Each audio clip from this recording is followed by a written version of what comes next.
Hey, I'm Anna Matos with Dark Horse Marine, and today we're going to talk about prepping your new anchor rod. So if you ordered an anchor rod from us, when you open it, you might have noticed the sticker on here with the instructions. I'm going to walk you through what each step entails. If you're not using a windlass for your anchor rod, you don't have to do any of this. This prep only pertains to people who have a windlass because we want to protect the rope the first couple times you use it while you're breaking in your rope. The first line reads, once the rope is wet or removed from this box, it cannot be returned. We had to put this on here because a lot of customers would get their new anchor rod and without checking to make sure they ordered the right size, they would load it into their anchor locker only then to discover that the size was wrong. But once it's in the anchor locker, it's dirty and it's wet and it is not returnable. So we're doing this for your benefit. If you ordered the wrong size, we want to make sure we check it now so that if need be, you can return it and get the size that you need. If you ordered a 3-strand rope, then the rope comes coiled inside a bag with the chain nestled right in the middle. So what you want to do is look for the red zip tie. We do that so you can easily find the end. And you are going to pull that out and put the chain in your chain wheel. This brings us to step 1 before unpacking. Check the rope and chain for size before taking it out of the box by pulling the chain out and checking it for fit in your chain wheel. So this is what that looks like. So on our workbench, we have a 1/4 inch or 7mm chain wheel. If I ordered the wrong size and I ordered 5/16, this is the most commonly misordered size. So if you have a 1/4 inch chain wheel and you ordered 5/16 chain, when you place it in, you will see that it sits outside of the pockets. And even though you might be able to get like one inside the pocket, you can see that it's just oversized. It's not going to fit in there. And what happens is that even if it can grab it a little bit, these oversized links could snag your pressure band or your pressure finger, which sometimes sits like this, or damage your pressure band if you have one inside your windlass. So 5/16 in a 1/4 inch chain wheel does not work. This is 5/16 in a 5/16 chain wheel. Look at that. Like a glove. It is a perfect fit. You can see how well it aligns with the pockets. If you ordered 1/4 inch chain and you do have a 1/4 inch chain wheel, it's going to look like this.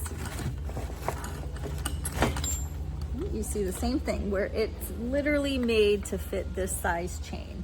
So this is what we want to see. The chains fitting into the pockets. So that is a good fit on 1/4 inch chain and a 1/4 inch chain wheel. If you undersized your chain and you ordered 1/4 inch and you have a 5/16 chain wheel, this is what it looks like. It sinks in really far. And honestly, this might work for a little while. This chain wheel could possibly pull in undersized chain, but you're putting a lot of strain on each chain link, and you can see that it doesn't fit well. You can fit almost 2 chain links in each pocket, so not a good fit. Ugh. It's hard to get out. Versus if you ordered 5/16 chain and you have a 5/16 chain wheel, it fits in there really well. So this is what we're looking for. When you get the rope, it's going to be all coiled up neatly because this allows us to ship it compactly. You don't want to load it up directly from the box while it's still coiled up. So find either a nice grassy area next to your dock or your front lawn and pull it out straight. We want to take out all the bias that we can from that rope so that way when you load it up, it doesn't have any twist to it from shipping, and it'll flake into your anchor locker more naturally. So take the time to pull it out. Sometimes it'll take 2 tries.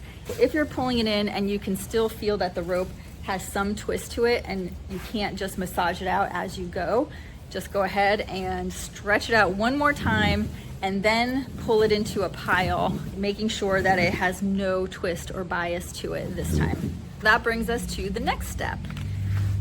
Number 2, soak overnight prior to loading through your windlass. Salt water is best, fresh water is okay too. No fabric softeners or detergents. So that is the other common question. Everyone reads online that you need to soak your rope in fabric softener or detergent. That is not true. Not when it's brand new.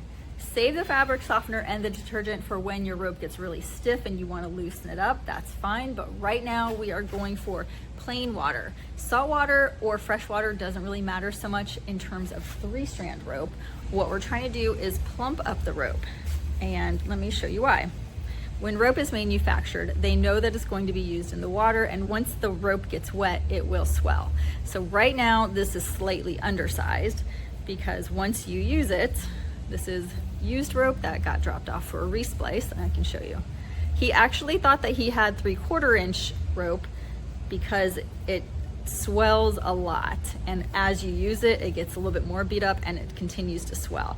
But what we want initially is that rope to get wet, because we want the rope to swell up close to the proper diameter, so when you run it through your chain wheel that first time, it'll catch. And if it's too thin, then the chain wheel won't be able to grip it and it'll slide through that chain wheel, sometimes causing some damage. So soak it at least overnight, fresh water or salt water. We also want you to load it while it's wet. It takes about 2 to 3 uses to get the rope swelled to the proper diameter. So if you can load it while it's wet, it'll protect your rope even more. So let it soak overnight, and yes, you can just dump it right next to your dock if you want to soak it in the water that you're going to be using, or fresh water, salt water, it doesn't matter. You can put it in a bucket, you can soak it right in the bag that it came in, but soak it and then load it wet. Loading your anchor rod into your boat, the most common way that our customers do this is by taking the bitter end, whether it's spliced and you have an attachment to hook it into your anchor locker or it's just cut off. You take the bitter end, we're gonna put it through your bow roller. You are going to have it wrap around your chain wheel and go down through the hose pipe and into your anchor locker. Once you get your rope over your bow roller, wrapped around your chain wheel and secured inside your anchor locker, you are then just going to use the windlass to pull it the rest of the way in. That's why with 3-strand, getting the bias out ahead of time is very helpful, because otherwise, as it pulls into the anchor locker, it'll coil up more tightly than it needs to, where we want it to fall in a natural pattern according to your anchor locker size and shape. So pull it in, then attach your anchor using a shackle or a swivel. Use some Loctite on those threads or some seizing wire, and then hold your anchor while you pull it the rest of the way up so it doesn't just slam into the bow of your boat.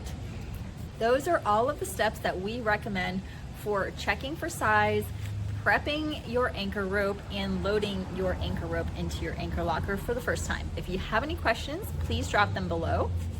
If you found this information helpful, please tap on the subscribe button so that you'll get a notification every time that we post another helpful video.